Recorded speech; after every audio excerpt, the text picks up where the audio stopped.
ನಮಸ್ಕಾರ, ನಾನು ಸೌಮ್ಯ Malali. Cooker bomb ಕೇಸಲ್ಲಿ ಡಿಕೆಶಿ ಸ್ಫೋಟಕ ಹೇಳಿಕೆ ಕೊಟ್ಟಿದ್ದಾರೆ.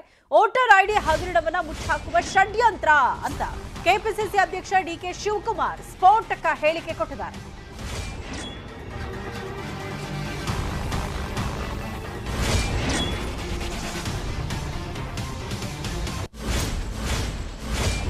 ತನಿಖೆ ಮಾಡದ ಟೆರರಿಸ್ಟ್ ಅಂತ ಹೇಗೆ ಘೋಷಣೆ ಮಾಡಿದ್ರಿ?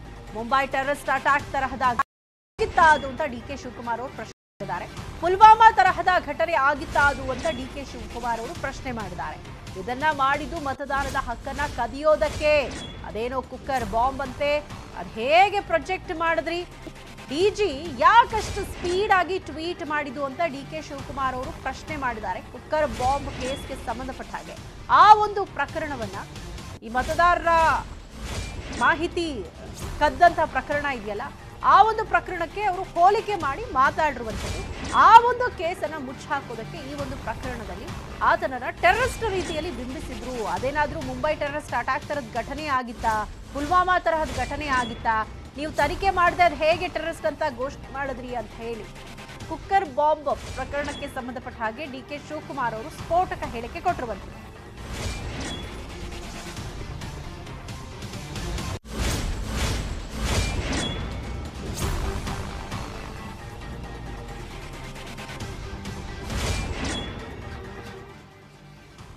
ನಿಮ್ಮ ಆಡಳಿತ ಏನು 3 ವರ್ಷ ಒಂದು ಗುರ್ತಾಗಂತದ್ದು ಮಾಡಕ್ಕಾಗ್ಲಿಲ್ಲ.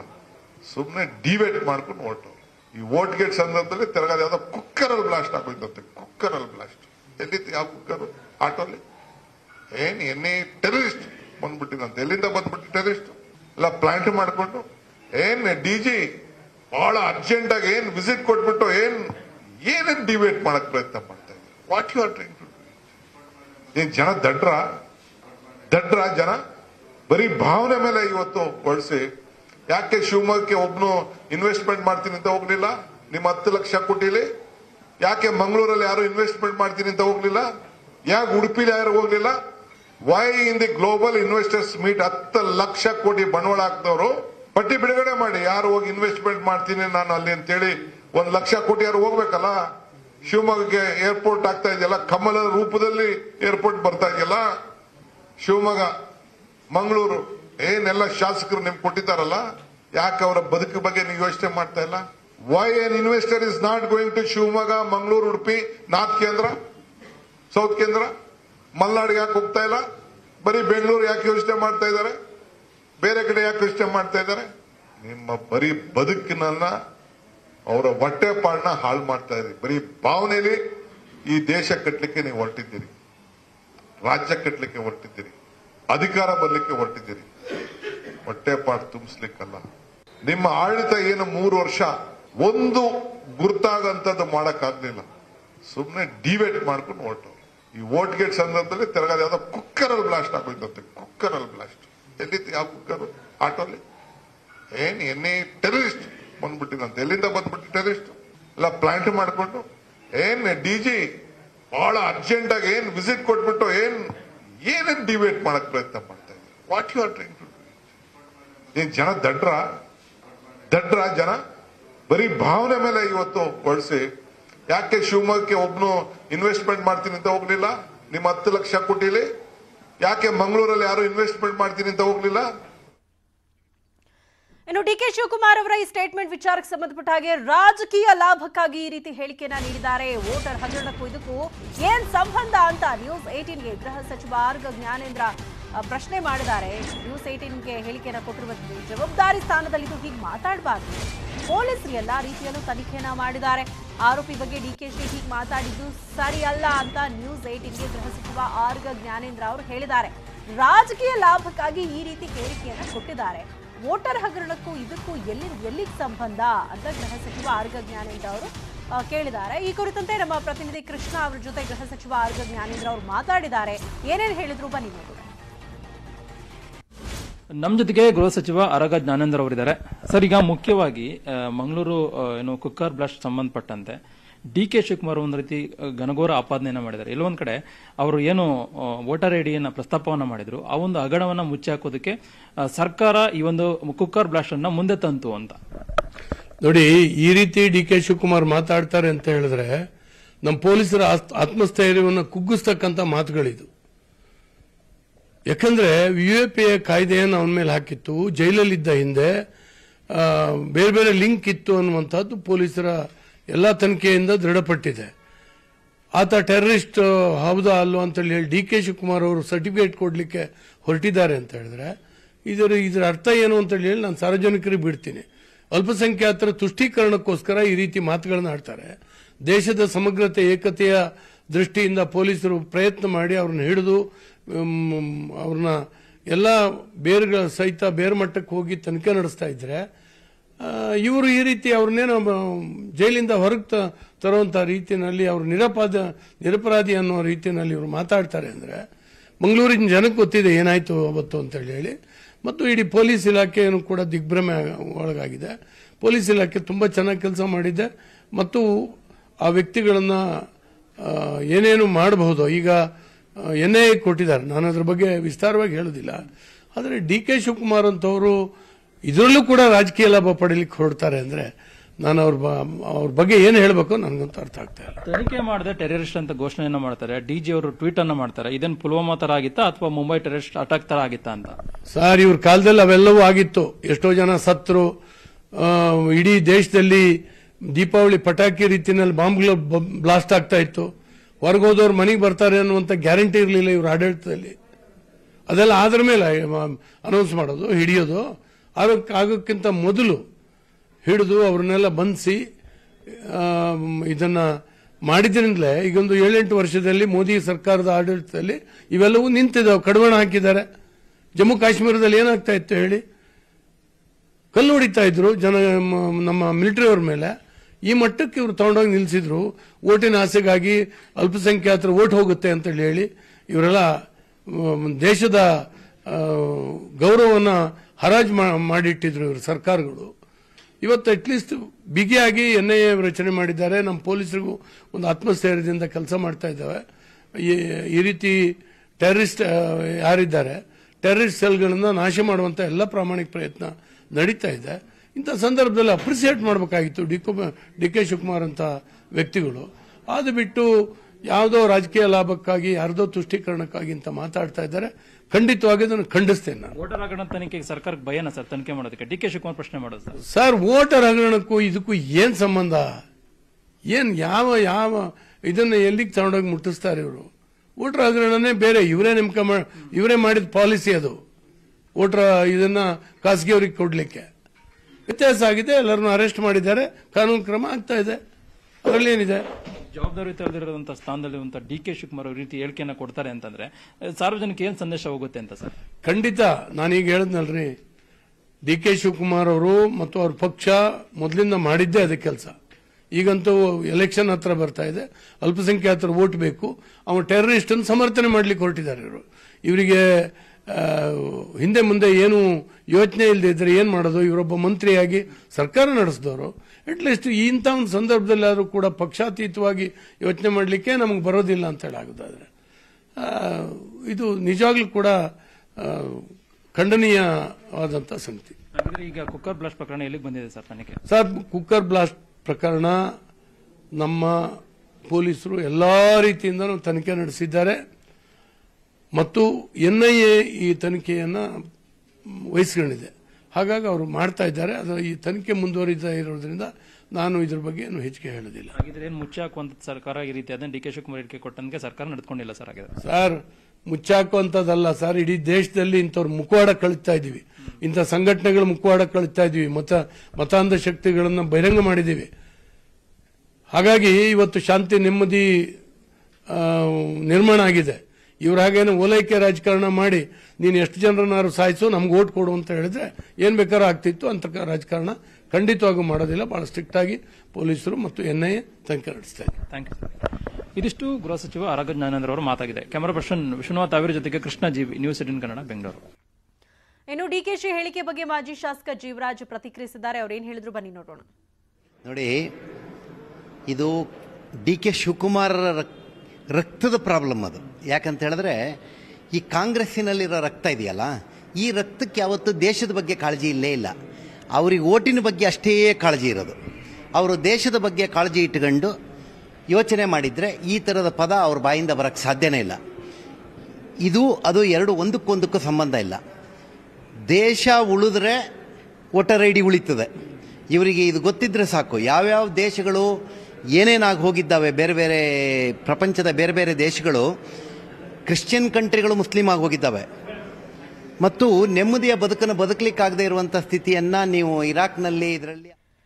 ಅದೆಲ್ಲದರ ಬಗ್ಗೆ ಹೆಚ್ಚಿನ ಮಾಹಿತಿಯನ್ನು ಪಡ್ಕೊಂಡು ನಮ್ಮ ಪ್ರತಿನಿಧಿ ಕೃಷ್ಣ ಇದೀಗ ನಮ್ಮ ಜೊತೆ ನೇರ ಸಂಪರ್ಕದಲ್ಲಿ ಜಾಯ್ನ್ ಆಗಿದ್ದಾರೆ. ಕೃಷ್ಣ, ಇದು ದೇಶದ ಆಂತರಿಕ ಭದ್ರತೆಗೆ ಸಂಬಂಧಪಟ್ಟಂತಹ ವಿಚಾರ. ಶಾರಿಕ್ ಆಟೋದಲ್ಲಿ ಪ್ರಯಾಣ ಮಾಡುವಂತಹ ಸಂದರ್ಭದಲ್ಲಿ ಬ್ಲಾಸ್ಟ್ ಆದಾಗ ಆತನ ಆಟೋದಲ್ಲಿ ಯಾವೆಲ್ಲ ಸ್ಫೋಟಕಗಳು ಸಿಕ್ತು, ಆಮೇಲೆ ತನಿಖೆ ಆದಂತಹ ಸಂದರ್ಭದಲ್ಲಿ ಆತನ ಹಿನ್ನೆಲೆಯನ್ನ ಕೆದಕ್ತಾಗ ಏನೆಲ್ಲ ಸ್ಫೋಟಕ ಮಾಹಿತಿಗಳು ಲಭ್ಯ ಆಯಿತು, ಆತ ವಾಸವಿದ್ದಂತಹ ಮನೆಯಲ್ಲಿ ಏನೆಲ್ಲ ಸ್ಫೋಟಕ ವಸ್ತುಗಳು ಸಿಕ್ತು, ಇದೆಲ್ಲ ತನಿಖೆಯಲ್ಲಿ ಬಯಲಾದ ಮೇಲೂ ಕೂಡ ಡಿ.ಕೆ. ಶಿವಕುಮಾರ್ ಅವರು ಈ ರೀತಿಯಾದಂತಹ ಒಂದು ಸ್ಟೇಟ್ಮೆಂಟ್ ಅನ್ನ ಕೊಡ್ತಾರೆ ಅಂತಂದ್ರೆ ಏನ್ ಹೇಳೋದಕ್ಕೆ ಹೊರಟಿದ್ದಾರೆ ಡಿ.ಕೆ. ಶಿವಕುಮಾರ್ ಅವರು, ಏನ್ ಪ್ರೂವ್ ಮಾಡೋದಕ್ಕೆ ಹೊರಟಿದ್ದಾರೆ ಅಂತ?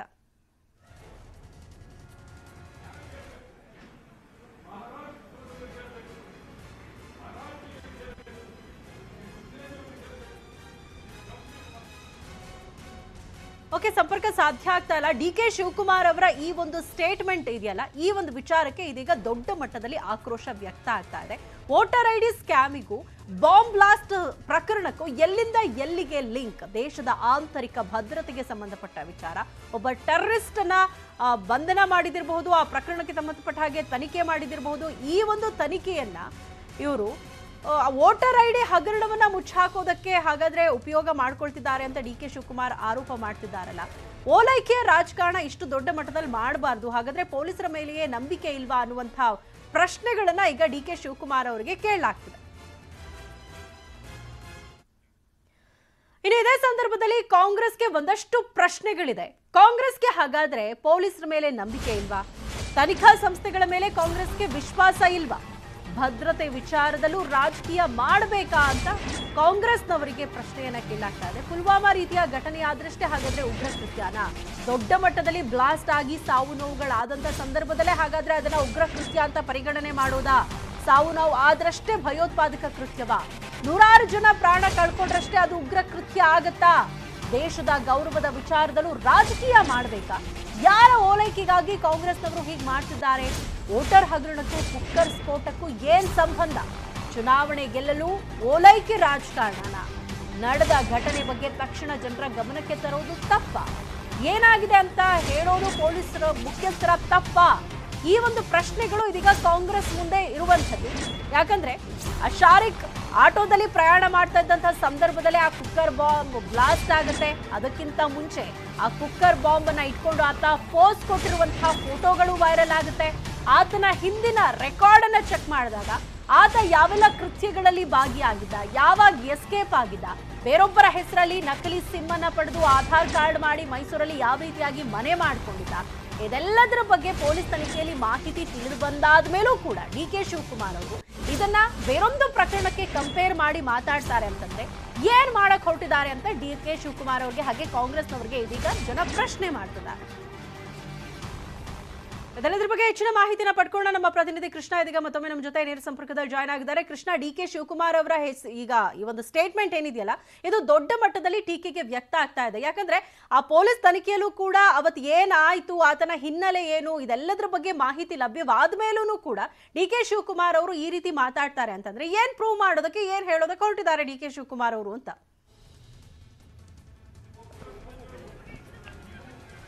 ಸೌಮ್ಯ, ಈಗಾಗಲೇ ಏನು ಕಾಂಗ್ರೆಸ್ ನಕಲಿ ವೋಟರ್ ಐಡಿ ವಿಚಾರಕ್ಕೆ ಸಂಬಂಧಪಟ್ಟಂತೆ ದೊಡ್ಡ ಮಟ್ಟದಲ್ಲಿ ಹೋರಾಟವನ್ನು ಹಮ್ಮಿಕೊಂಡಿತ್ತು. ಆದ್ರೆ ಎಲ್ಲೊಂದ್ ಕಡೆ ಅದನ್ನ ದಿಕ್ಕು ತಪ್ಪಿಸುವಂತ ಒಂದು ಕೆಲಸವನ್ನ ಬಿಜೆಪಿ ಸರ್ಕಾರ ಮಾಡಿದೆ ಅನ್ನುವಂಥದ್ದು ಡಿ.ಕೆ. ಶಿವಕುಮಾರ್ ಅವರು ಚಿಂತೆ ಆಗಿದೆ. ಅದೇನೇ ಚಿಂತೆ ಆಗಿದ್ರು ಕೂಡ ಈಗ ದೇಶದ ಆಂತರಿಕ ಭದ್ರತೆ ವಿಚಾರದಲ್ಲಿ ಈ ರೀತಿಯಂತ ಹೇಳಿಕೆಯನ್ನು ಕೊಡುವಂತದ್ದು ನಿಜವಾಗ್ಲೂ ಕೂಡ ಸರಿಯಲ್ಲ ಅನ್ನುವಂಥದ್ದು ಈಗ ಸಾರ್ವಜನಿಕ ವಲಯದಲ್ಲಿ ಆಕ್ರೋಶಕ್ಕೆ ಕಾರಣವಾಗ್ತಾ ಇರುವಂತದ್ದು. ಯಾಕಂದ್ರೆ ಈಗಾಗಲೇ ನಾವು ನೀವೆಲ್ಲ ಗಮನಿಸಿದೀವಿ, ಮಂಗಳೂರಲ್ಲಿ ಈ ಒಂದು ಕುಕ್ಕರ್ ಬಾಂಬ್ ಬ್ಲಾಸ್ಟ್ ಏನಿದೆ ಅದು ದೊಡ್ಡ ಮಟ್ಟದಲ್ಲಿ ಸದ್ದು ಮಾಡಿತ್ತು.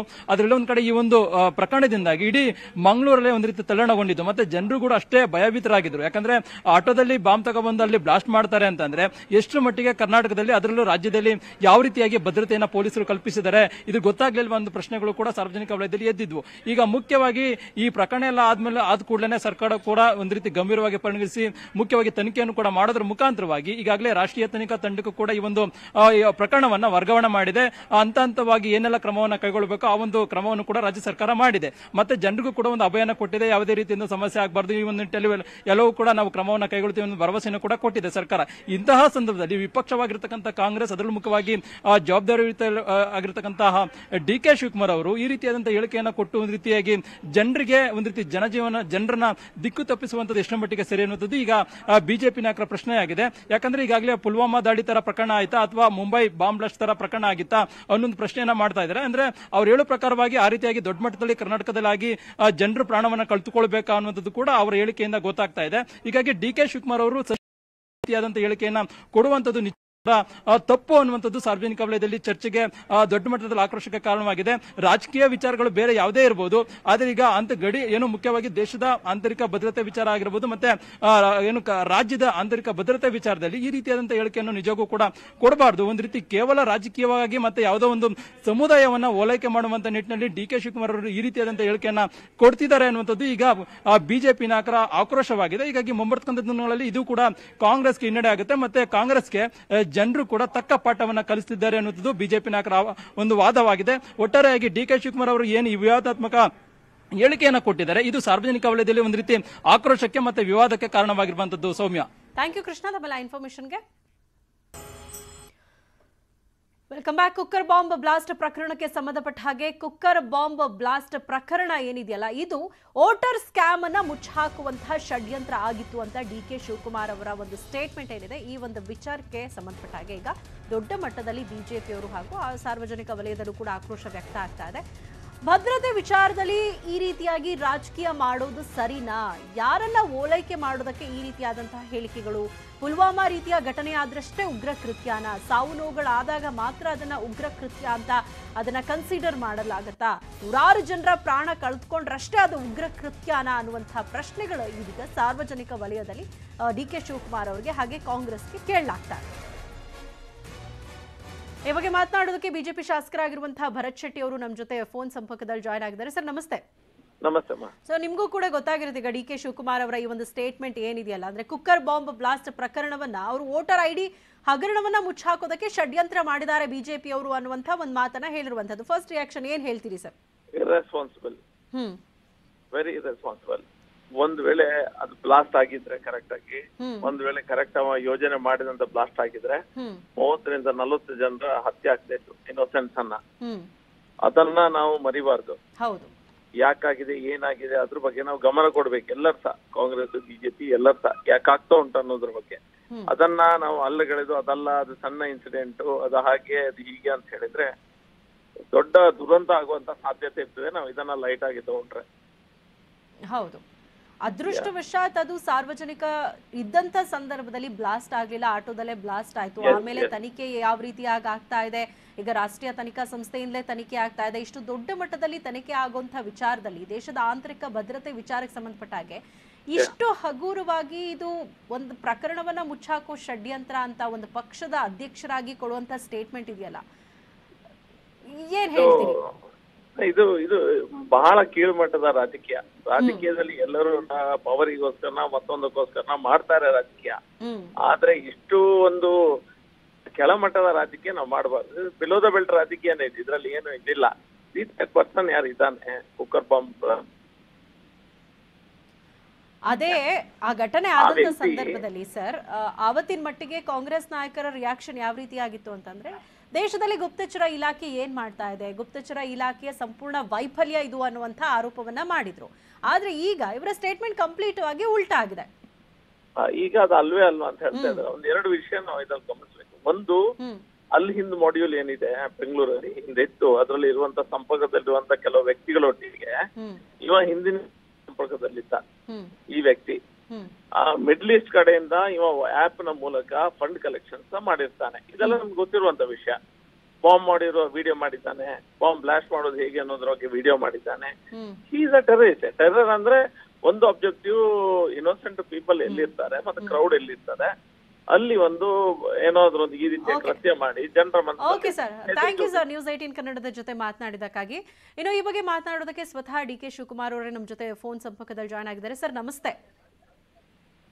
ಹೇಳಿ. ನಮಸ್ಕಾರ ಸರ್, ಕುಕ್ಕರ್ ಬಾಂಬ್ ಬ್ಲಾಸ್ಟ್ ಪ್ರಕರಣಕ್ಕೆ ಸಂಬಂಧಪಟ್ಟ ಹಾಗೆ ವೋಟರ್ ಐಟಿ ಹಗರಣವನ್ನ ಮುಚ್ಚಾಕುವಂತಹ ಷಡ್ಯಂತ್ರ ಅನ್ನೋ ಒಂದು ಸ್ಟೇಟ್ಮೆಂಟ್ ಏನಿದೆಯಲ್ಲ, ಇದು ದೇಶದ ಭದ್ರತೆ ವಿಚಾರದಲ್ಲಿ ಈ ರೀತಿ ಹೇಳಿಕೆಗಳನ್ನು ಎಷ್ಟು ಮಟ್ಟಿಗೆ ಸರಿ ಅಂತ ಬಿಜೆಪಿ ಅವರು ಪ್ರಶ್ನೆ ಮಾಡ್ತಿದ್ದಾರೆ. ಏನ್ ಹೇಳ್ತೀರಿ ಸರ್? ಬಿಜೆಪಿ ಮುಚ್ಕೊಳ್ಳಕ್ಕೆ ಪ್ರಯತ್ನ ಮಾಡ್ತಾ ಇದ್ದಾರೆ. ಬಿಜೆಪಿ ಅವರು ಅವರ ಭ್ರಷ್ಟಾಚಾರ, ಅವರ ವೋಟ್ ನ ಕಳ್ತನ ಏನೇನ್ ನಡೀತು ಅದನ್ನೆಲ್ಲ ಮುಚ್ಲಿಕ್ಕೋಸ್ಕರ ಅದನ್ನ ಪೊಲೀಸ್ ಆಫೀಸರ್ಸ್ ನೆಲ್ಲ ಉಪಯೋಗಿಸ್ಕೊಂಡು ಅದನ್ನ ಇನ್ವೆಸ್ಟಿಗೇಷನ್ ಮಾಡಕ್ಕಿಂತ ಮುಂಚಿತವಾಗೆ ದೇ ಕೇಮ್ ಔಟ್ ಏನು ಆಗೋಯ್ತು ಅಂತ ಸರ್ಟಿಫಿಕೇಟ್ ಕೊಟ್ಬಿಟ್ರು.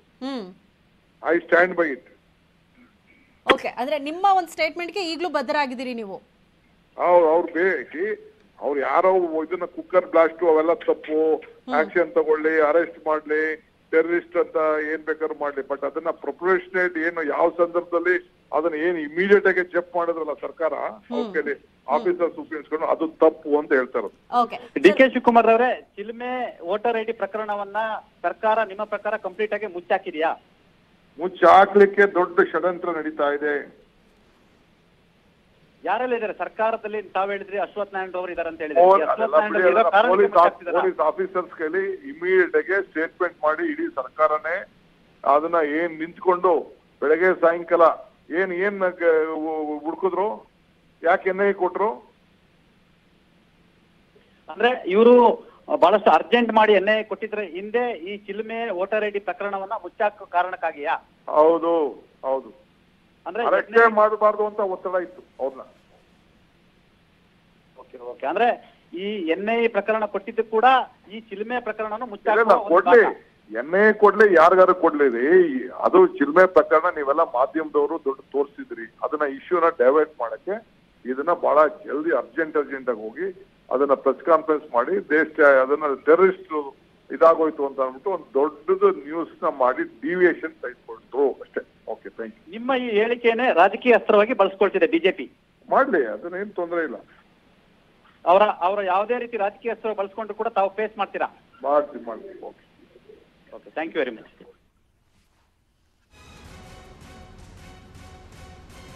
ಓಕೆ, ಇದು ಡಿ.ಕೆ. ಶಿವಕುಮಾರ್ ಅವರ ರಿಯಾಕ್ಷನ್. ನ್ಯೂಸ್ 18 ಕನ್ನಡಕ್ಕೆ ಡಿ.ಕೆ. ಶಿವಕುಮಾರ್ ಅವರು ಈಗಷ್ಟೇ ಮಾತಾಡಿದ್ರು.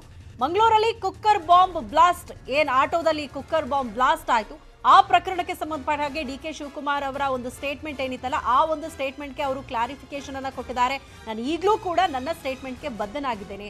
ಆ ಚಿಲುಮೆ ಸಂಸ್ಥೆಯ ಹಗರಣ, ವೋಟರ್ ಐಡಿ ಹಗರಣ ಏನಿದೆಯಲ್ಲ, ಅದು ದೊಡ್ಡ ಮಟ್ಟದಲ್ಲಿ ಸುದ್ದಿ ಆಗ್ತಾ ಇತ್ತು. ಅದನ್ನ ಡೈವರ್ಟ್ ಮಾಡೋದಕ್ಕೆ ಬಿಜೆಪಿ ಈ ಪ್ರಕರಣವನ್ನ ದೊಡ್ಡ ಮಟ್ಟದಲ್ಲಿ ಸುದ್ದಿ ಮಾಡಿಸ್ತು, ಟೆರರಿಸ್ಟ್ ಅಂತೆಲ್ಲ ಬಿಂಬಿಸ್ತು ಅಂತ ಡಿ.ಕೆ. ಶಿವಕುಮಾರ್ ಅವರು ಹೇಳಿದ್ದಾರೆ. Welcome back. ಸಿದ್ದರಾಮಯ್ಯನವರಿಗೂ ನನಗೂ ಸಣ್ಣ ಮನಸ್ತಾಪ ಕೂಡ ಇಲ್ಲ. ನಾವಿಬ್ರು ಕಿತ್ತಾಡಿರುವ ಸಣ್ಣ ಉದಾಹರಣೆ ಇದ್ರೆ ತೋರಿಸಿ. ನಮ್ಮ ನಡುವೆ ಯಾವುದೇ ಕಿತ್ತಾಟ ಇಲ್ಲ ಅಂತ ಡಿ.ಕೆ. ಶಿವಕುಮಾರ್ ಅವರು ಹೇಳಿದ್ದಾರೆ. ನನಗೂ ಸಿದ್ದರಾಮಯ್ಯನವ್ರಿಗೂ ಯಾವ ಮನಸ್ತಾಪನೂ ಇಲ್ಲ. ನಾವು ಯಾವತ್ತಾದ್ರೂ ಕಿತ್ತಾಡಿರೋದನ್ನ ನೋಡಿದ್ದೀರಾ? ಚಿಕ್ಕ ಉದಾಹರಣೆ ಇದ್ರೆ ತೋರಿಸಿ ಅಂತ ಡಿ.ಕೆ. ಶಿವಕುಮಾರ್ ಅವರು ನಮ್ಮ ನಡುವೆ ಯಾವುದೇ ಮನಸ್ತಾಪ ಇಲ್ಲ ಅಂತ ಹೇಳಿದ್ದಾರೆ. ಯಾವ ದೆಹಲಿಯ ನಾಯಕರೂ ಕೂಡ ನನ್ನನ್ನು ಕೂರಿಸಿ ಮಾತಾಡಿಲ್ಲ. ನಾನು ಕೆಪಿಸಿಸಿ ಅಧ್ಯಕ್ಷ, ಅವರು ಶಾಸಕಾಂಗ ಪಕ್ಷದ ನಾಯಕರು. ಮುಂದೆ ಹೋಗಬೇಕಾದ ಪ್ಲಾನ್ ಆಫ್ ಆಕ್ಷನ್ ಬಗ್ಗೆ ನಮಗೆ ಮಾರ್ಗದರ್ಶನ ಕೊಟ್ಟಿದ್ದಾರೆ ಅಂತ ಹೇಳಿದ್ದಾರೆ. ಆದ್ರೆ ನನಗೆ ಸಿದ್ದರಾಮಯ್ಯನವ್ರಿಗೆ ಯಾವ್ದಾದ್ರು ಒಂದು ಸಣ್ಣ ಸನ್ನಿವೇಶದಲ್ಲಿ ನಾವಿಬ್ರು ಕಿತ್ತಾಟ ಮಾಡಿದೀವಿ ಅಂತ ಒಂದು ಇನ್ಸಿಡೆಂಟ್ ಹೇಳಿ ನೋಡೋಣ. ಒಂದು ಇನ್ಸಿಡೆಂಟ್. ಬಿಜೆಪಿ ಇರ್ಬೇಕು, ಅವ್ರು ಮಾತಾಡ್ತಾರೆ. ನಾನು ಪಟ್ಟಿ ಹೇಳಲ್ಲ ಬಿಜೆಪಿದು, ನಾನು ತಂದಿದ್ದೀನಿ ಪಟ್ಟಿನ. 2023ಕ್ಕೆ ಸಿದ್ದರಾಮಯ್ಯ ಕ್ಷೇತ್ರದ್ದೇ ಕುತೂಹಲ. ಸಿದ್ದು ವರುಣಾದಿಂದ ಸ್ಪರ್ಧಿಸಿದ್ರೆ ವಿಜಯೇಂದ್ರ ಕಣಕ್ಕಿಳಿತಾರ? ಈಗಾಗಲೇ ಸುಳಿವು ನೀಡಿದ್ದಾರೆ ವಿಜಯೇಂದ್ರ ಅವರು. ವರುಣಾದಲ್ಲಿ ಗೆದ್ರೆ ವಿಜಯೇಂದ್ರ ಸೂಪರ್ ಹೀರೋ ಆಗ್ಬಿಡ್ತಾರೆ. ಸಿದ್ದು ವಿರುದ್ಧ ಸೋತ್ರು ವಿಜಯೇಂದ್ರ ಹೀರೋ ಆಗ್ತಾರೆ. ರಾಷ್ಟ್ರಮಟ್ಟದಲ್ಲಿ ವಿಜಯೇಂದ್ರ ಹೆಸರು ಮೊಳಗತ್ತೆ. ಸಿದ್ದರಾಮಯ್ಯನವರು ಶಿಕಾರಿ ಯಾವ ಕ್ಷೇತ್ರದಿಂದ ಸ್ಪರ್ಧೆ ಮಾಡ್ತಾರೆ ಅನ್ನುವಂಥದ್ದು ಸದ್ಯದ ಕುತೂಹಲ. ಒಂದು ವೇಳೆ ಸಿದ್ದರಾಮಯ್ಯನವರು ಏನಾದರೂ ವರುಣಾ ಕ್ಷೇತ್ರದಿಂದ ಸ್ಪರ್ಧೆ ಮಾಡಿದ್ದೇ ಆದಲ್ಲಿ ವಿಜಯೇಂದ್ರ ಅವರು ಕೂಡ ಆ ಕ್ಷೇತ್ರದಿಂದ ಸ್ಪರ್ಧೆ ಮಾಡೋ ಸಾಧ್ಯತೆ ಕೂಡ ಇದೆ. ಶಿಕಾರಿಪುರದಿಂದ ಸ್ಪರ್ಧಿಸಿದ್ರೆ ಗೆಲುವು ಅನಾಯಾಸ. ವರುಣಾ ಕ್ಷೇತ್ರದಿಂದ ಸ್ಪರ್ಧಿಸಿದ್ರೆ ಶಿಕಾರಿಪುರ ಹಿಡಿತ ತಪ್ಪು ಆತಂಕ. ಹಾಗಾಗಿ ಬಿಎಸ್ವೈ ಕುಟುಂಬಕ್ಕೆ ಇದೀಗ ಶಿಕಾರಿಪುರದ ಟಿಕೆಟ್ ಅನುಮಾನ ಅಂತ ಹೇಳಲಾಗ್ತಾ ಇದೆ. ಶಿಕಾರಿಪುರ ಕ್ಷೇತ್ರವನ್ನ ನಾನು ವಿಜಯೇಂದ್ರಗೆ ಬಿಟ್ಕೊಡ್ತೀನಿ ಅಂತ ಈ ಹಿಂದೆಯೇ ಯಡಿಯೂರಪ್ಪ ಅವರು ಹೇಳಿದ್ರು. ಆದ್ರೆ ವಿಜಯೇಂದ್ರ ಅವ್ರು ಯಾವ ಕ್ಷೇತ್ರದಿಂದ ನಿಲ್ತಾರೆ? ಶಿಕಾರಿಪುರದಿಂದ ನಿಂತರೆ ಸಹಜವಾಗಿ ಅವ್ರು ಗೆದ್ದೇ ಗೆಲ್ತಾರೆ, ಸ್ವಕ್ಷೇತ್ರ. ವರುಣಾದಿಂದ ಒಂದ್ ವೇಳೆ ಏನಾದ್ರೂ ಸಿದ್ದರಾಮಯ್ಯನವರು ನಿಂತು ವಿಜಯೇಂದ್ರ ಅವರು ಕೂಡ ಅವರ ಅಪೋಸಿಟ್ ನಿಂತು ಏನಾದ್ರೂ ಗೆದ್ರೆ ಒಂದ್ ರೀತಿ ರಾಷ್ಟ್ರ ಮಟ್ಟದಲ್ಲಿ ತಂದೆಯಂತೆಯೇ ವಿಜಯೇಂದ್ರ ಅವರು ಕೂಡ ಹೀರೋ ಆಗ್ಬಿಡ್ತಾರೆ. ಆ ನಿಟ್ಟಿನಲ್ಲಿ ವಿಜಯೇಂದ್ರ ಅವರು ಯಾವ ಕ್ಷೇತ್ರದಿಂದ ನಿಲ್ತಾರೆ ಅನ್ನುವಂಥದ್ದು ಸದ್ಯದ ಕುತೂಹಲಕ್ಕೆ ಕಾರಣ ಆಗಿದೆ.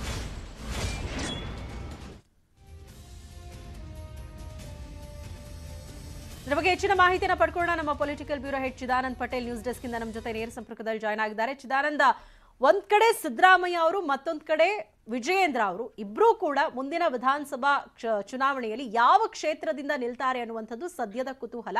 ಈ ನಿಟ್ಟಿನಲ್ಲಿ ಎರಡೂ ಪಕ್ಷಗಳಲ್ಲೂ ಕೂಡ ಇಬ್ಬರೂ ನಾಯಕರುಗಳ ಕ್ಷೇತ್ರಕ್ಕೆ ಸಂಬಂಧಪಟ್ಟ ಹಾಗೆ ಏನೆಲ್ಲ ಬೆಳವಣಿಗೆಗಳಾಗ್ತಾ ಇದೆ? ಸೌಮ್ಯಮಳಲಿ ಶಿಕಾರಿಪುರ ಕ್ಷೇತ್ರದಲ್ಲಿ ಯಡಿಯೂರಪ್ಪ ಕುಟುಂಬದವರೇ ಅಲ್ಲಿ ರಾಜಕಾರಣ ಮಾಡಬೇಕು, ಮುಂದೆಯೂ ಕೂಡ ಅವರ ಕುಟುಂಬದವರೇ ಅಲ್ಲಿ ಸ್ಪರ್ಧೆ ಮಾಡಬೇಕನ್ನೋದು ಯಡಿಯೂರಪ್ಪನವರ ಆಕಾಂಕ್ಷೆ ಆಗಿತ್ತು. ಇದೇ ಕಾರಣಕ್ಕಾಗಿ ಹೈಕಮಾಂಡ್ ಒಪ್ಪಿಗೆ ಪಡೆಯದಲ್ಲೇ ಮಾಜಿ ಮುಖ್ಯಮಂತ್ರಿ BS ಯಡಿಯೂರಪ್ಪನವರು 2023ರ ಸಾರ್ವತ್ರಿಕ ವಿಧಾನಸಭೆ ಚುನಾವಣೆಯಲ್ಲಿ ಶಿಕಾರಿಪುರದ ಕ್ಷೇತ್ರದ ಅಭ್ಯರ್ಥಿಯಾಗಿ BA ವಿಜೇಂದ್ರ ಕಣಕ್ಕಿಳಿತಾರ ಮುಖಾಂತರ ಇಡೀ ಶಿಕಾರಿಪುರ ಕ್ಷೇತ್ರ ತಮ್ಮ ಕುಟುಂಬದವರು ಬಿಟ್ಟರೆ ಬೇರೆ ಯಾರೂ ಇಲ್ಲಿ ಸ್ಪರ್ಧೆ ಮಾಡಲಿಕ್ಕೆ ಸಾಧ್ಯ ಇಲ್ಲ ಎಂಬ ಸಂದೇಶವನ್ನು ಹೈಕಮಾಂಡ್ಗೆ ಕಳಿಸ್ಕೊಟ್ರು. ಇದರ ಬೆನ್ನಲ್ಲೇ ಇತ್ತೀಚೆಗಷ್ಟೇ BA ವಿಜೇಂದ್ರ ಅವರು ಕೂಡ ನಾನು ಸಿದ್ದರಾಮಯ್ಯನವರು ವರ್ಣದಿಂದ ಸ್ಪರ್ಧೆ ಮಾಡಿದ್ರೆ ನಾನು ಕೂಡ ವರ್ಣದಿಂದ ಸ್ಪರ್ಧೆ ಮಾಡ್ತೀನಿ ಅಂತ ಹೇಳಿಕೆಯನ್ನು ಕೊಟ್ಟರು. ಈ ಹೇಳಿಕೆ ಎಲ್ಲ ಒಂದು ಕಡೆ ವಿಜೇಂದ್ರ ಅವರಿಗೆ ಮುಂದಿನ ರಾಜಕೀಯವಾಗಿದ್ದು ಎಲ್ಲ ಒಂದು ಕಡೆ ಒಂದಷ್ಟು ಲಾಭ ಮತ್ತು ನಷ್ಟದ ಲೆಕ್ಕಾಚಾರ ಆರಂಭ ಆಗಿರುವಂಥದ್ದು. ಯಾಕಂತ ಹೇಳಿದ್ರೆ ಒಂದು ವೇಳೆ ವರ್ಣದಿಂದ ವಿಜೇಂದ್ರ ಅವರು ಸ್ಪರ್ಧೆ ಮಾಡಿದ್ರೆ ಹೈಕಮಾಂಡ್ ವರ್ಣದಿಂದಲೇ ಸ್ಪರ್ಧೆ ಮಾಡಬೇಕಂತೇಳಿ ಸೂಚನೆಯನ್ನು ಕೊಟ್ಟರೆ ಶಿಕಾರಿಪುರ ಕ್ಷೇತ್ರ ಯಾರ ಮಡಿಲಿ ಎಂಬ ಪ್ರಶ್ನೆ ಈಗ ಒಡಮೂಡಿರುವಂಥದ್ದು. ಯಾಕಂತ ಹೇಳಿದ್ರೆ ಕಾಂಗ್ರೆಸ್ BJP ಹೈಕಮಾಂಡ್ ಯಾವುದೇ ಕಾರಣ ಕೂಡ ಒಂದೇ ಕುಟುಂಬಕ್ಕೆ 2 ಅಥವಾ 3 ಟಿಕೆಟ್ ಅನ್ನ ಯಾವ ಕಾರಣಕ್ಕೂ ಕೊಡಲ್ಲ. ಈಗಾಗಲೇ ಸಂಸದರಾಗಿರ್ತಕ್ಕಂಥ ರಾಘವೇಂದ್ರ ಇರ್ತಕ್ಕಂಥದ್ದು. ಇದರ ಬೆನ್ನಲ್ಲೇ ವಿಜೇಂದ್ರ ಅವರು ಟಿಕೆಟ್ ಕೊಟ್ಟು ವರ್ಣದಿಂದ ಟಿಕೆಟ್ ಕೊಟ್ಟು ಕೂಡ ಶಿಕಾರಿಪುರದಿಂದ BS ಯಡಿಯೂರಪ್ಪನವರ ಕುಟುಂಬಕ್ಕೆ ಮತ್ತು ಕುಟುಂಬದ ಯಾವರೇ ಒಬ್ಬರಿಗೂ ಕೂಡ ಟಿಕೆಟ್ ಅನ್ನು ಕೊಡೋದಕ್ಕೆ ಸಾಧ್ಯ ಇಲ್ಲ. ಹಾಗಾಗಿ BJP ಹೈಕಮಾಂಡ್ ಒಬ್ಬ ಸಾಮಾನ್ಯ ಕಾರ್ಯಕರ್ತನ ಕೂಡ ಚುನಾವಣೆಗೆ ನಿಲ್ಲಿಸಿ ಗೆಲ್ಲಿಸಬೇಕಂತೇಳಿ ಜವಾಬ್ದಾರಿ ಕೊಟ್ಟರೆ ಅನಿವಾರ್ಯವಾಗಿ BS ಯಡಿಯೂರಪ್ಪನವರು ಕೂಡ ಶಿಕಾರಿಪುರ ಕ್ಷೇತ್ರದಿಂದ ಸಾಮಾನ್ಯ ಕಾರ್ಯಕರ್ತರನ್ನ ಕಣಕ್ಕಿಳಿಸಿ ಅವರನ್ನ ಗೆಲ್ಲಿಸಿ ತರುವಂತ ಜವಾಬ್ದಾರಿ ಕೂಡ ಇರುತ್ತೆ.